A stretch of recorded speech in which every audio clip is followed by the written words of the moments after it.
c'est Sandra de Zen Design. J'espère que vous allez bien. J'espère que vous avez passé un très bon week-end. Alors aujourd'hui, on se retrouve pour parler d'une fabuleuse pierre qui est l'améthyste. Alors c'est une pierre qui appartient à la famille des quartz. On la trouve essentiellement en Australie, au Brésil, à Madagascar, en Russie et en Uruguay. Son nom est issu du mot grec métistos, qui veut dire ivresse, accompagné du préfixe a, signifie sobre. Elle a été découverte au début du XXe siècle au Brésil. Alors c'est une pierre qui est fantastique sur le plan mental. Elle est considérée comme une pierre de l'humilité et de la sagesse. Elle se charge d'apaiser la colère, la peur, les inquiétudes, les angoisses et le chagrin. Elle peut aider les personnes souffrant de TOC. Elle peut être utilisée en cas de perte d'un proche car c'est une pierre de passage. Alors que ce soit pour celui qui est parti ou pour celui qui reste. Une de ses propriétés remarquables est qu'elle purifie les lieux et les objets, quelle que soit sa forme. Elle purifie le corps, mais également l'aura. Elle sert également à purifier et recharger les autres pierres.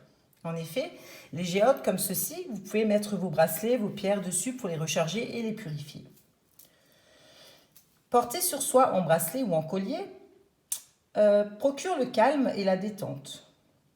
Dans une chambre, elle va vous procurer une détente profonde et dans un salon, elle pourra augmenter le taux vibratoire et énergétique de la pièce.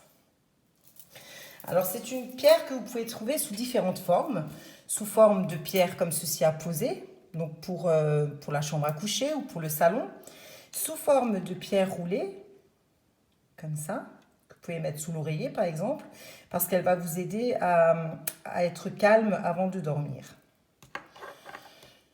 Alors moi je les ai également sous forme de bracelet, alors sous forme de pierre comme ceci, ce qu'on appelle baroque, ou alors en perles de 8 mm. Donc comme je vous ai dit l'autre fois, moi je rajoute souvent du cristal de roche, puisque celui-ci va amplifier les vertus de la pierre à côté, là en l'occurrence l'améthyste. Donc il faut savoir également que sur le plan physique, c'est une pierre qui va vous amener au calme mental. Elle peut également vous aider à soulager vos maux de tête et les tensions musculaires. Forcément, comme c'est une pierre qui amène à la détente et au calme mental, au niveau musculaire, si vous avez des tensions au niveau de la nuque, ça va vous aider à les réduire. Elle va vous permettre de trouver le calme donc avant de dormir, c'est ce que je disais tout à l'heure. Et cette pierre convient très bien aux adultes, comme aux enfants et même aux animaux. Donc ça peut être sympa d'avoir un collier par exemple pour son toutou, avec pourquoi pas des petites perles d'améthyste dedans. De façon à ce qu'il ne puisse pas les avaler, bien évidemment. Voilà, donc là on a fait le tour de l'histoire de cette très très jolie pierre. J'espère que cette petite vidéo vous aura plu. Si vous avez des questions, n'hésitez pas à me les poser en commentaire. Et si la vidéo vous a plu, mettez un petit pouce et abonnez-vous. Je vous dis à très bientôt pour une nouvelle vidéo. À bientôt, au revoir.